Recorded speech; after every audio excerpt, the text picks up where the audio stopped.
Hello, and welcome to another episode of the FUMS podcast where we give MS the finger. Appreciate you sharing your precious time with me.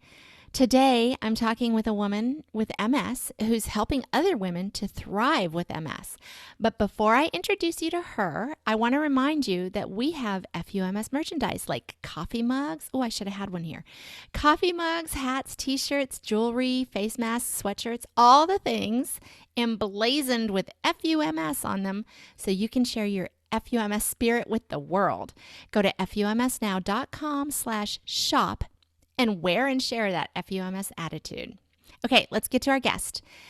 Jen DeTracey is a certified coach and the founder of Women Thriving with MS. In 2010, Jen DeTracey was at the peak of her career as a consultant and professional speaker. After a 3-day speaker tour, she could barely walk, write, or smile. 48 hours later, she was diagnosed with multiple sclerosis. At that time, she thought she would never be able to work again. 10 years post-diagnosis, Jen has figured out how to thrive with MS, and now she's guiding women on how to empower themselves to live life better with MS. She does this through her Women Thriving with MS Facebook page, free private Facebook group, YouTube channel, and her recently launched We Thrive MS membership. Welcome, Jen. Welcome, Kathy. So great to be here with you today. Thank you. Thanks for being here. You are quite the powerhouse. So let's start at the beginning, if you don't mind. Tell me a little bit about you pre-diagnosis. What were you doing before MS hit you between the eyes?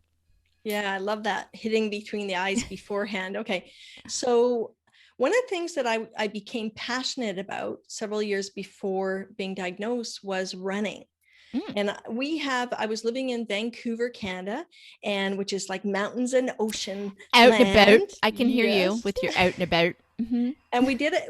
There was something called the Sun Run, and we did this training, 10 kilometers, which is about 6 miles, Gosh. and I had done it for a couple of years. Yeah. Good for you. And I was excited about, doing it. And I found that running became a way to release stress and process things that I may be grappling with. So it was, a really important part of my life. Yeah. So that was one thing sort of on the physical side of things. Yeah. And, one of the things, even before MS, there's like things that happen that are amazing, and there are things that happen that suck. Yeah. True. And one of the things I chose to do it, was I chose to rustle up the courage to leave a 14-year relationship that was toxic to me. And that was tough, but it was tough. important to my Good for you. Congratulations. sanity. Right. Yeah. So self-care. Exactly. And, that's the journey we're on, right? Mm-hmm. So I at that point when I left, I was able to get myself into a creative place and really focus on my career in a way that I could get it to that next level. I didn't really, I was like one of those people that just everything took so much time. You look at all those people in the world that are successful and you're like, oh, then there's me. Right. And I so, do know. Yeah, you can relate. I can. So I decided, because I was already doing professional speaking. I'm a consultant. My background's in marketing. I used to work in the music business for 10 years and then eventually started my own little mini company. Oh, how interesting. Jen, You're so interesting. I am a lover of music, but I cannot sing or play it. So, you got to be on the business side if you can't do that. Right. And I had worked for an artist named Sarah McLachlan. Canadian artist. She was Sarah McLachlan. Yeah. That tells us our age, because right. She's kind of the has-been now, but she was big in her day. I love her, except for that sad song that always plays is it In the Arms of the Angels? And it's always played with those sad dogs that they're about to put down. And maybe that's just in the U.S., but it's so sad. Yes, that sounds sad. I'm sorry that's attached to her name in my head. But anyway, but she's phenomenal. I'm sorry to interrupt you. Yeah, all good. So I had this idea when I started my business of creating something that tied in with some kind of fun presentation I could do, because I wanted to do more paid speaking, get out and do more. I was doing some things. And so I wrote this masterpiece of a presentation called Get Your Business Rockin' for small businesses. And it was the 5 rock star rules. And I had stuff like at the beginning, I'd play a song and I'd talk about one hit wonders. And then the audience had to guess, like, what is that song, you know? And it was like Bad Day. The song Bad Day. I had a bad day. I remember that from Grey's Anatomy. That's where I heard it. And that was like a huge hit. So people would like yell out the name. And anyway, so I started, this presentation had a lot of traction, and it kind of mushroomed into something bigger. And I was hired by a radio station to do some touring, and things got very busy for me. Cool. And, you know, it's funny how when you close one door, another door opens up in your life. And I find that to be true ongoing, no matter what it is, right? And so what happened is I was on fast forward a couple of years, I was on a 2-day speaking tour, or 3-day. And I'll talk about that. We're going to jump into that a little bit later, actually, I think. But, you know, so that was like just huge. And I didn't even realize, as someone who had never made that much money in my life, I didn't realize how much money I was making, because I had these big training days that I was doing, full day training days. And in Canada, there was a grant. So businesses were applying for them, and people were hiring me, and I was getting paid a big whack of money to go out and do full day trainings. Very cool. And I loved it. It was like this step-by-step process that I designed. So I was really feeling that I had come into my own. Yeah. And this was like at the age of 44. We're not talking 30 or 20. This is like at 44 years of age. And also I had my stepdaughter, who's like my own daughter. Like, she's been in my life since she was 3. She's got red hair like me. She's amazing. She's currently living in Spain. Her name's Nira. You know, we had during this, you know, because there was this ending of a relationship, and a lot of crazy stuff happening at that time, I had really invested in just healing anything that could be healed with this lovely daughter of mine that I cared for so much. And she ended up at a certain point coming to live with me. And so I felt like between my career and my creativity and my daughter, and just like, I'd get my daughter out running because she was feeling depressed. I'd be, come on, let's go running. Feels so good. And of course, she was like way taller than me and ran faster. But, you know, it was really a very beautiful time in my life. Yeah. Very Sounds special. Very nice. If only you could have pressed pause. Yeah. Right? Because then, okay, so life is good, cooking right along, your career is kicking, you've got life by the balls. And then what happened? Yeah, good question. There's always that question, right? Yeah. It's interesting because I had been asked by this radio station in northern, in British Columbia is the province. You guys have states in the US, and in other countries, they have provinces too. So I've been asked to go back on tour with them again. It was like a 3-day tour. So crunched into 3 speaking engagements or 4 things in 3 days. Crazy. Yeah. And about 2 weeks before, I started to notice how exhausted I was. And I thought, oh, I must be like working too much. Yeah. But I had just come back from holiday 2 weeks earlier. So I was just mystified. Yeah. Like, what's going on here? And even on my holiday, I was having to nap for hours at a time. I'm like, gee, what's happening? And then one day I picked up a pen, you know, like those big kind of novelty pens. They're like, they're huge. Yeah. And, you know, you just have one in your house to laugh about it. Yeah, and maybe if you can pick it up, you can write with it. And I was writing down someone's phone number, because back then I still had a real phone. And I was like, wow, this pen's really hard to use. I didn't realize it was my hand. I just thought, oh, it's the pen, right? Of course it's the pen. It's not my hand. We rationalize a lot. Yes. So I head out on this speaking tour, and usually when I fly into a location, I make sure the room is all set up the night before, but I was like, I could not do anything. That tired. I was just like, I thought I'm going to have to get up super early and do that. So I did that, and I did my first one, and then we drove 3 hours to the next location, and I did it again. You're making me tired with the story. That was like a big Yeah. day, right? Yeah. And then that night I was in a little town and it was sunny outside and beautiful. And I thought, okay, tomorrow I'm going to get up and I'm going to run because my energy's so low. I need to get my body moving, you know?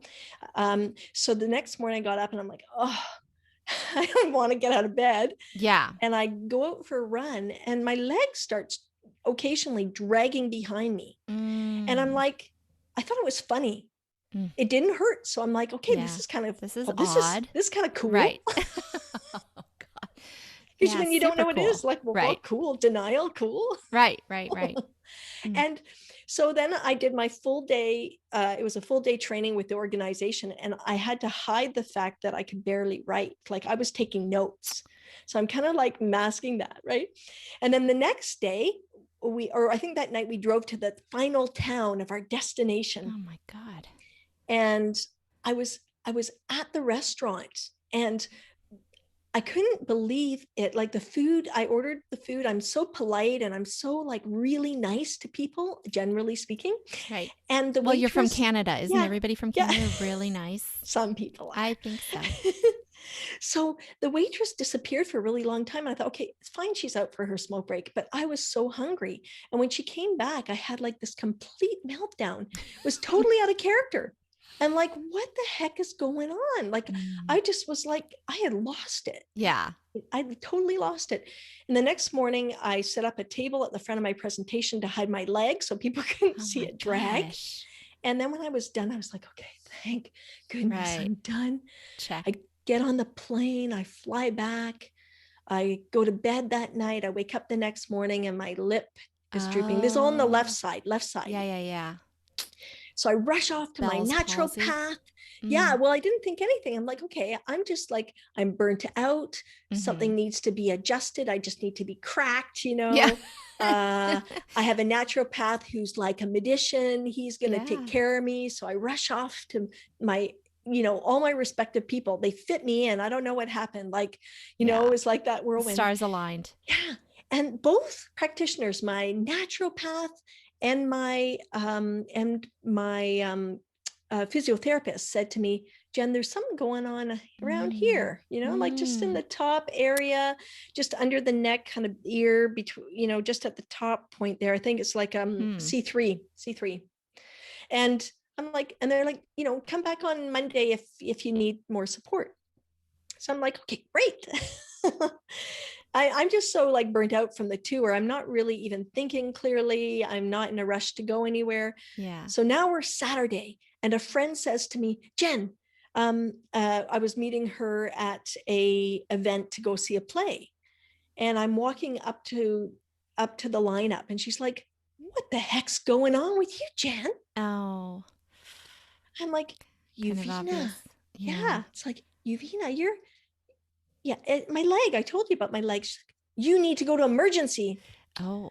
Yeah, she's telling me that. And I'm like, you work at a hospital. You're biased. You see the resistance, right? Yeah. Like I'm just like the denial. And I don't even know Queen anything about MS, Yeah. But I saw a great play. I went for dinner afterwards. And then I said, okay, now that I've eaten, I'll go to emergency because you cannot go to emergency on an empty stomach. You could be there for 12 hours. Be there a long time. Good thinking. Good. Yeah. You're a planner. I am a planner. So they fast tracked me in, gave me a CT scan within an hour. This is probably around 10 o'clock at night, 10:30. And then before I know it, they have moved me into like a holding pen area. Now it's 3 a.m. and I'm next to all these beds with curtains in between. And I'm like, what's going on? So I go up to the nursing station. I say, okay, you've done all the tests. You've done my blood. I've talked to 1,000 people. Everybody's asked me the same questions 20 times. Can I go home now? And she's like, well, actually, we've paged a neurologist and she'll be coming in tomorrow morning, like maybe around 8 o'clock. Dun, dun. And I'm like, okay, great. Like, seriously, I was like, okay, sure. Okay. So you're a very agreeable Canadian. At that point, happy and peppy and bursting with love. Okay. I think naive is I would have lost my shit, but good for you. I didn't know what's going on. I just thought, oh, they're taking good care of me. Yeah. And so then I have to wait, of course, till noon for the neurologist to come in. She does not arrive at 8 a.m. Right. And there she is. And she's so nice. Like, this woman is amazing. And she's just like, well, Jen, you have inflammation of the brain, and we need to get that down as soon as possible. But Yes, we please. want to validate our findings.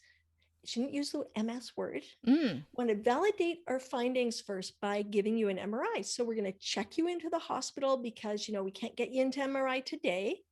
And then, tomorrow, hopefully they can squeeze you in. And I'm like, great.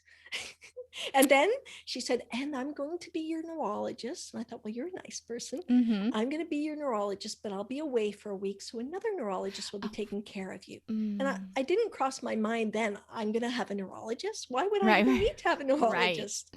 And who knows what part of that was the MS, like just, piling up in my brain and making it as big as like, a big happy yellow happy face that's oversized.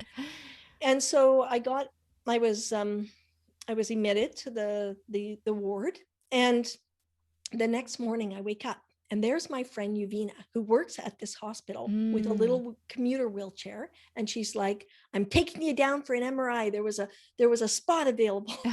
I'm like, what?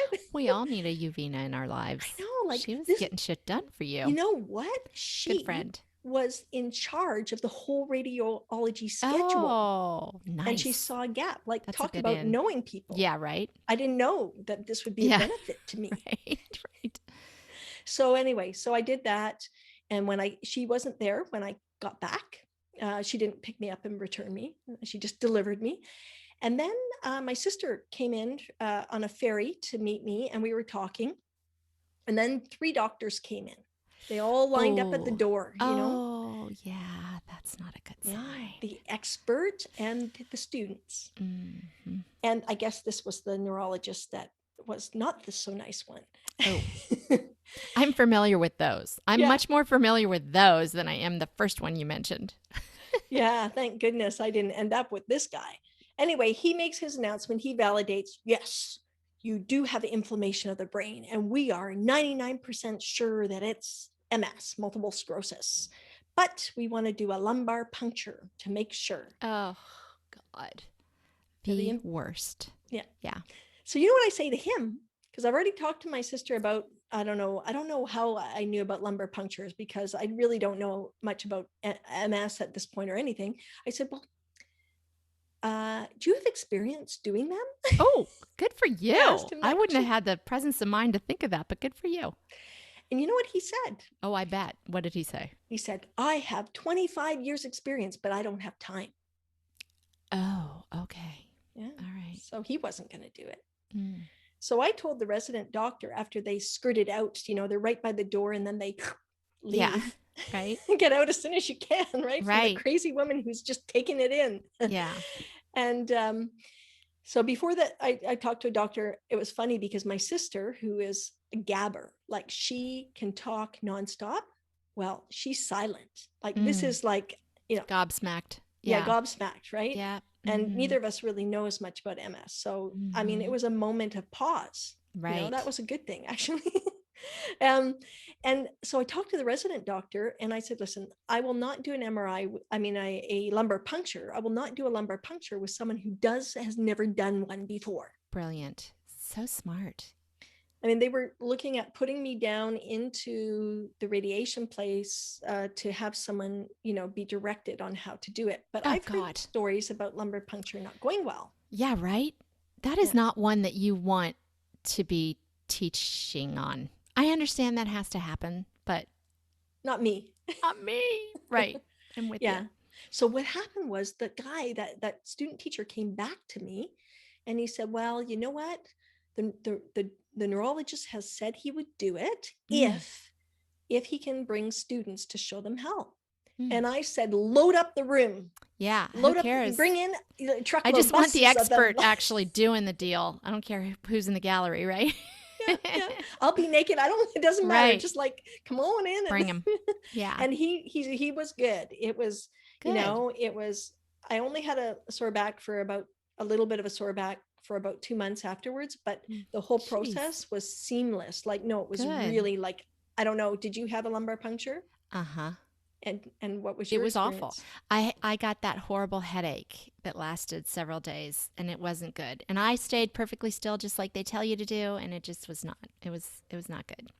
It was Yeah. not good. Yeah. Yeah. So these things happen, right? And so I guess pushing boundaries without even knowing that I was not following protocol worked Oh, out for I just me. love that you had the presence of mind to ask that question. I was in such this shock and awe. It never crossed my mind. It could have been somebody that worked in the cafeteria doing my lumbar puncture. I never even asked. Like, I didn't ask, "Are you a doctor?" I had no presence of mind. I just was, I was in a fog. Whatever. You Yeah. tell me what to do, I'll do it. Whatever. But Yeah. And good that's for a you. hard place with no choice. And Yeah. this was all happening within such a short window of time, right? Yeah. Like it was like 3 or 4 days. And so they put the Oh drip my in God. me. Yeah. And the first day was okay. Have you had steroid drip before? Have you ever had Yes. that? Yeah, you Oh, know what that's yes. like? Yeah. I do, sister. My I MS sister. I do know what that's like. I call that the Incredible Hulk experience, Yeah. because what happens, or at least for me, what happened was, okay, the first day I was okay, but the second day after I had it, Mm-hmm. I felt like a nut bar. Yeah. I Uh-huh. was so tired, but I couldn't sleep. It was Right. crazy. Oh, yeah, yeah, yeah. My house has never been cleaner than when I had a Solumedrol drip, because I come home and then I'm like, I have so much energy and blah, blah, blah, blah, blah. But literally up all night, which is not good either for any number of reasons. Yeah, I totally get it. And I know a lot of people get kind of the rage, kind of the what is that called? Roid rage. Road rage, yeah. Yeah. Well, for me, I call it the Incredible Hulk because it's like you've got Bill Bixby, the Yeah. nice guy that turns into the big green Yeah. kind of Monster. monster, whatever you're going to call him. And that's how I felt. Like I guess all my anger, all my rage and Oh, it everything. came out. And I told this guy, like, it's the steroids that are messing me up. And he goes, no, it's the diagnosis. But the thing is, I didn't know much about MS at that point, right? Mm-hmm. So the first night was okay because in my mind, I'm thinking two things. I'm thinking, wow, I've always wanted to be an inspirational speaker, and like Mm. maybe down the road, this might be an opportunity for me. So like I'm Wow. looking for the opportunity first before all the Mm-hmm. steroids are pumped into my Good for system. you. And then the other thing I'm thinking is I say to my sister, hey, I've got this insurance policy at home. I don't know if it has MS on it, but could you bring that back to me tomorrow? And when she comes in the next morning, I'm like, where's the policy, And she gives it to me because I wanted to see if multiple sclerosis was on the list of all the different Mm-hmm. illnesses. I had just bought this policy 18 months before being Mm-hmm. diagnosed because I'd left my relationship and I wanted to have some, even though I had been the primary supporter, I still wanted to have some kind of something to back me up because I Yeah. was single. Right. Something in case something Right. happened to me as a business owner, right? Yeah. So there I was flipping through the list, and there's multiple sclerosis. And I'm like, okay, so now I can be an inspirational speaker and I can get Wow. some So money. what kind of insurance policy was this? Because you all have universal health care up there. So what else did you need? Yeah, well, life insurance and disability insurance and critical illness insurance, those things, unless you work for I was self-employed, Right. if Yeah. you work for an employer, you might get some of those benefits. So Mm-hmm. this one is like a payout that you can get up to a certain amount. In this case, it was like $100,000 if you have like stroke, heart attack, this, that, whatever. Oh, But you have to, of course, you don't qualify for it after you have something. post-diagnosis. Yeah, Right. doesn't work so Yeah. well. So 18 months prior, you signed up for this. That's right. Woohoo. So I'll Smart just lady. add one little piece to this because this is interesting. I'm not saying my journey with MS in the beginning was horrible. Like I felt suicidal. I didn't want to live. I didn't think God. I'd be able to work again. I woke up every day with fatigue and went to bed with fatigue. I lost friends. That friend Mm. that I talked about from the hospital, she found out about the MRI before I did and then couldn't come talk to me. And our friendship was never the same after that.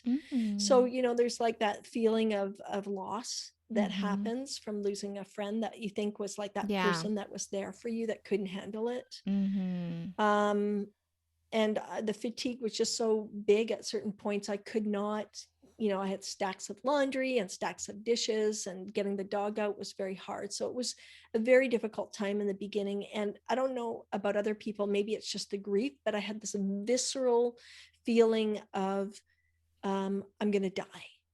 Like logically, I knew I wasn't, but I just felt like I was going to die.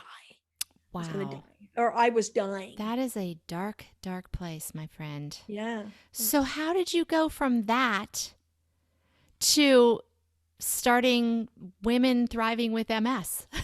Yeah, I'm going to That jump. seems like a big leap. I know it is a huge leap. Well, one thing I did was, because when I did 6 months later receive the money, I realized that I would do something that I always want to do, to put my focus towards a project that would be meaningful to me. And that was before Women Thriving with MS.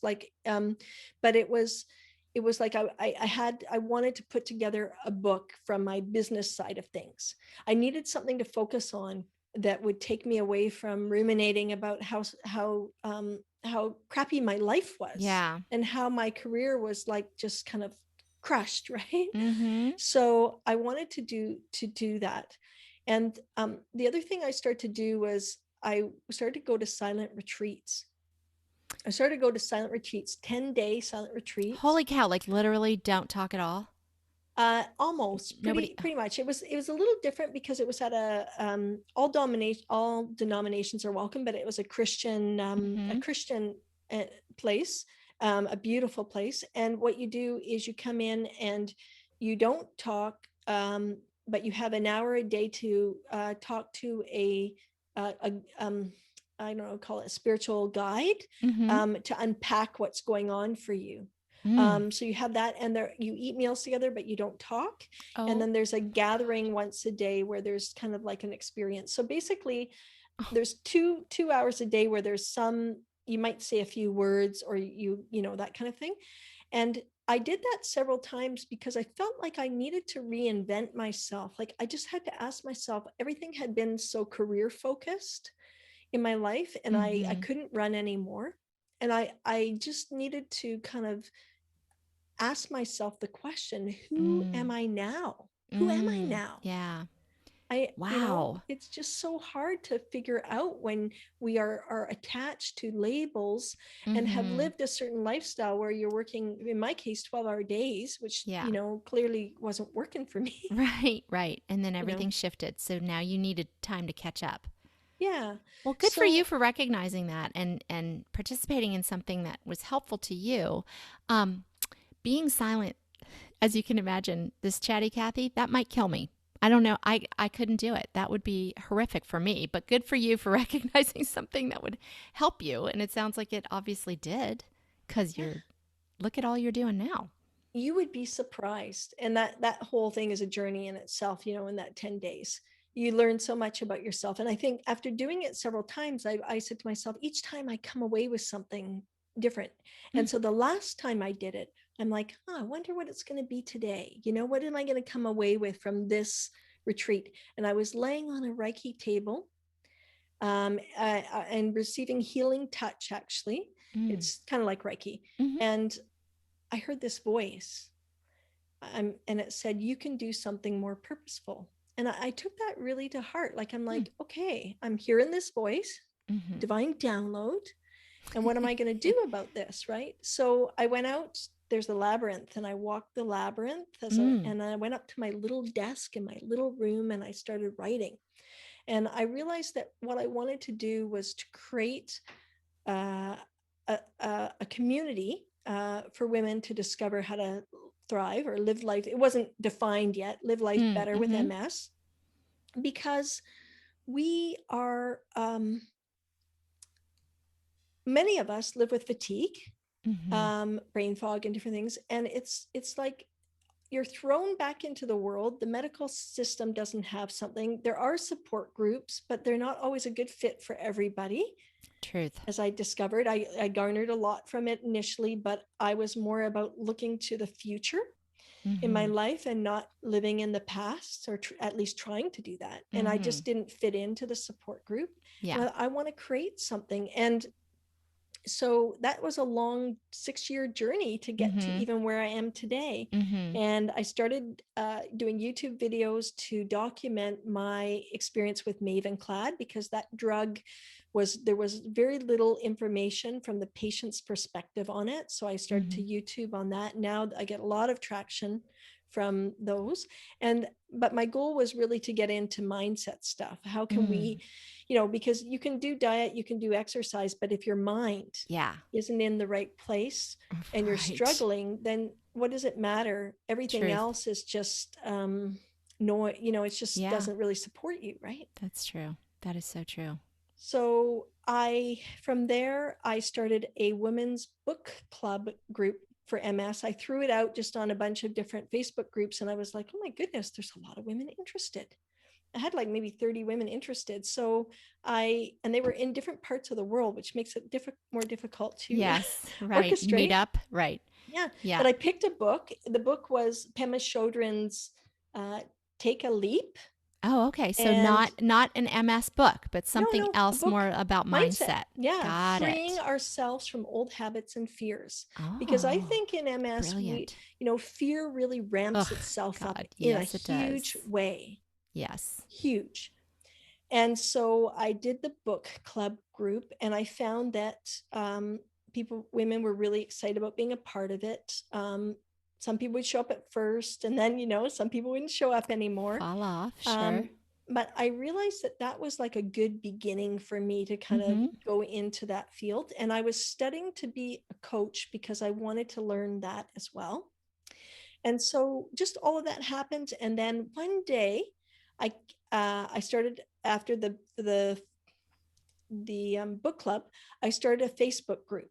Mm-hmm. Most people start a Facebook page. No, I didn't follow the rules. I started a Facebook group for women thriving with MS. And I thought, I'm going to create a community of women. And I know some women wouldn't resonate with that because they say, well, if I have MS, I'll never thrive. Well, Mm. let's set the bar on what thriving is. Yeah, To right. me, thriving is living life better with MS. Mm-hmm. And we all have our own bar. Mm-hmm. Thriving is Yeah, it means being something different to different people. Sure. mhm, Yeah. like being able to look forward to getting up in the morning, to be able to tap into what you have control over versus being focused on all the things you don't have control over. Yeah. So really looking at that. And so we did that. And then more recently, I launched the We Thrive membership for women. Ding, ding, ding, ding, ding. Yeah, and it Yeah. was a founding member launch just happened, and we've got a waiting list, and people can get onto that. Congratulations. So Yeah, exciting. So tell us about this membership. What do you find when you join? good question. So number one, what's important is the community. Mm-hmm. There's a community hub, and there's a connection that you have every 3 weeks with other Mm. members, and I facilitate an experience. And every 6 weeks, we go through something. It could be building a new habit system. It could be breaking through some barriers. Right now, we're doing the One Food Challenge, Oh. where we assess over course of a week what food might be irritating our Oh, body, interesting. and Okay. then we pick that food and we eliminate it for 4 weeks, Mm. and basically we track it to see, yes, like to make sure we Right, commit right, to right, it. right, Then we right. have a So check-in you have a little after accountability in this group. accountability, yes, That's important. check in, and then Right. at the end, after 4 weeks, you integrate the food back in, and you see, does your body freak out or does your body Right. sing? Oh, I like that. And I love the community aspect of that. I mean, Yeah. because you could do that. We all know we could do that on our own, but having a community, for accountability and also to see what other people are experiencing, I think that would make me want to do it more and keep me truer to it, honestly. Exactly. Yeah. And I hear time and time again about women in Facebook groups that feel lonely or disconnected. And Mm-hmm. another reason I wanted to bring this community together is for those women that want to, because not all women want to, they get to be buddied up with somebody as an Nice. accountability friend. Oh, And so nice. they get that person checking in with them, each other once a week, And then that switches on the next 6-week cycle. So if you don't like somebody, you don't have to work Right. with them again. But we also have a special process in place. And so those that want that support get it as well. So Nice. it's really, and I want, I'm working on this now because this is like pretty new, is fun is really important to me. So trying to like not have the heaviness. I do, if we don't work on habit systems, if we don't work on something, we don't really benefit, because if we do what we've always done, we get what we've always got. Right. So we do need to do the work, but it can be fun and it can be pleasurable to see the results from that. And it is fun if you're in a group doing stuff. It brings the fun into it, I think. I think community is so important. I could talk about that for a long, long time. That's phenomenal. That's so exciting. I love this concept. And I'm sure that the women inside your membership are loving this concept too. They're having a pretty good time. Yeah. That's great. I love it, especially with the emphasis on fun, because that, MS is not fun. So to have a place to go where you're learning something, you're making some important changes and, and getting the support in that, and you're having some fun, that's not often offered to us. So I love that. I love this idea. I'm so glad you started this. So where do people go if they want to learn more about you or about this membership and everything that you've got going on? Yeah, thanks for asking, Kathy. They can go to womenthrivingwithms.com. Okay. womenthrivingwithms.com. That's the website, and Excellent. That's where they can find it. Super. I will, as always, put in lots of links and whatnot in the show notes. So make sure you go to FUMSnow.com/podcasts. And all of the show notes will be there for you. Well, Jen, thank you so much for sharing your story and your program with us. One last thing before you go. We here in the FUMS Nation speak to this stupid disease as it deserves, and we tell it FUMS every day. If you wouldn't mind, would you please lead us in our salute to this beast on 3? Are you ready? Yes, I'm ready. Excellent. Okay, ready? 1, 2, 3. FUMS. Oh, that was a good one. That came from your toes. I liked it. Excellent. Thanks, Jen. Appreciate it. Take good care. Thanks so much, Kathy. It's a pleasure. Bye now.